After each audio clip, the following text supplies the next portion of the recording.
Hi, I'm Cheryl Leach. In this problem, we're asked to find the derivative of a function f evaluated at 5. Now the interesting thing is we're never told what the function f is, but we're told some information about function g and h, which are divided to get f, and a collection of information about those two functions. All right, let's go ahead and see if we can find out what the derivative of f is at 5. So we begin by finding f prime of x. And I notice that f is the quotient, g of x divided by h of x. So I'm going to use the quotient rule to find the derivative.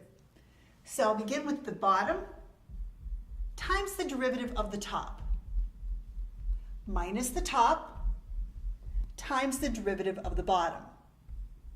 And that's all divided by the bottom squared.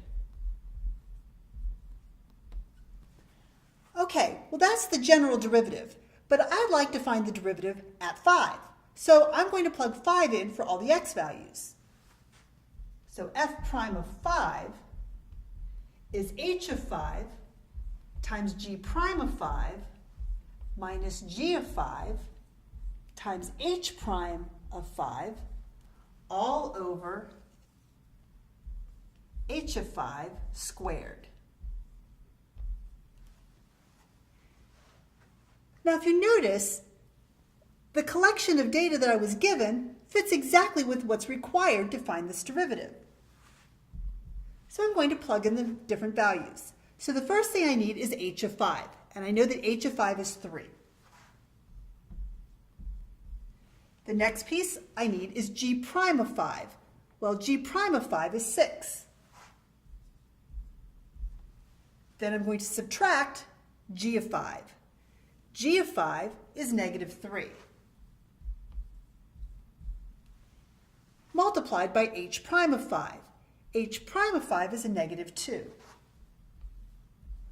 And I'll divide all of that by h of 5, which is 3, squared. All that's left is some arithmetic. So 3 times 6 is 18, and I'm going to have negative 3 times negative 2, that's a positive 6. So I'll be subtracting 6, and that's all divided by 9. So I have 12 divided by 9, or in other words, 4/3. I hope that was helpful. Thanks.